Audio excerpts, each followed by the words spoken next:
tell you what it is. I can only tell you what it feels like. Like love, she said, bring point of strength, bring it feels like love. What? Did you want to stop? I can't tell you. I'm busy here. No, but the more it's tough. It's tough here. Yes! Sit down here. Down here. First.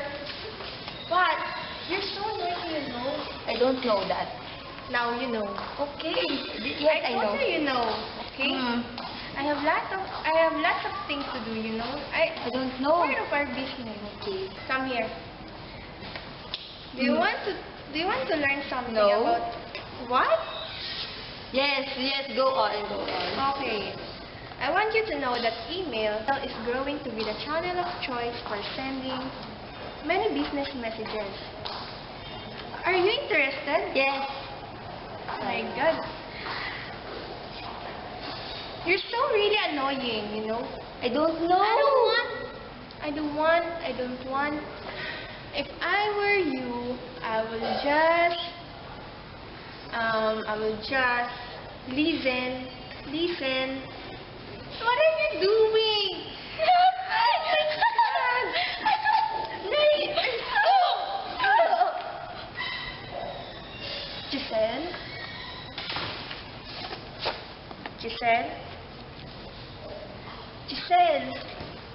Giselle, wake up. Giselle, sister, wake up, please. Boo! My God, you're so the effective email practices. I already know that. But how? I don't know. So if you already know it, then you have to say all those words. What are the effective email practices? Get started. Right? Offline. Right? Wow. How did you know that? I don't know. My God, little sister. Okay, next. Get the correct address, right? Yes. Do not use misleading subject line. Wow, you're so intelligent. Thank you. I'm so I proud already of know you, my that. sister. Next. Subject matter, tone, and correctness. You're right.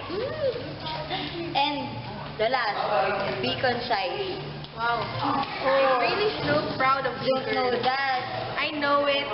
Don't you know that I'm so intelligent than you? Whatever. Well, since you know already that, I know that this one, you really don't know even this. While sending your email, you don't have to send blanket copies.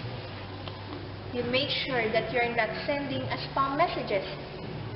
You have to consider identifying labels, and you have to use capital letters for the emphasis or for the letters only.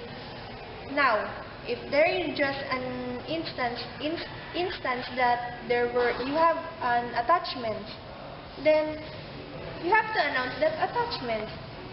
Then, while sending your email messages, do not send without any permission of anybody. Okay? Okay. Aha! You're just reading it!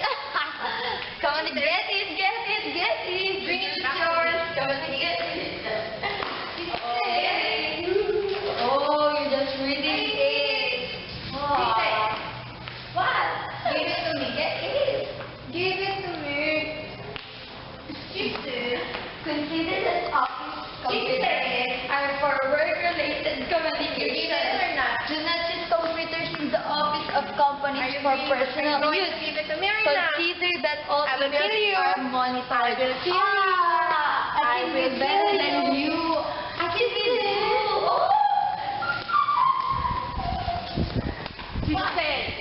What? I need a book. I need a book from here. Just said I will get annoyed, really annoyed. I will kill you. Who can do it? I'm not joking, Giselle. I'm serious. If you won't able to utilize the design for longer messages, and you won't determine the cultural differences, and yes, if you won't double check when writing on the send button, okay? I'm so irritated to you, Giselle. I'm joking and not joking, when you know. Then, wake up. Wake up, my dear Giselle. Lots of people here.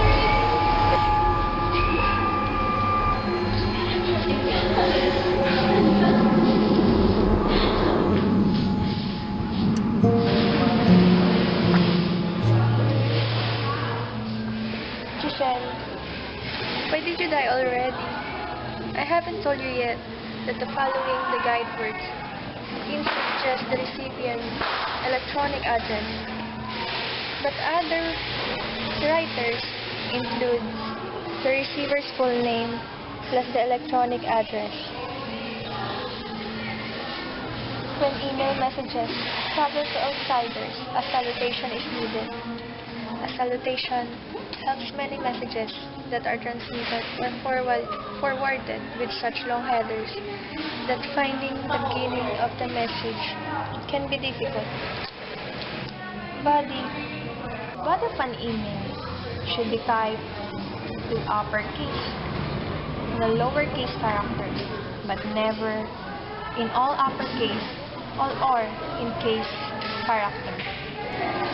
Writers of email messages sent within the organization may omit closings and even skip their names at the end of the message. They can omit these items because receivers recognize them from identification and the opening lines, but for outside messages, a writer might include a closing such as clear or all the best, followed by the writer's name and email address.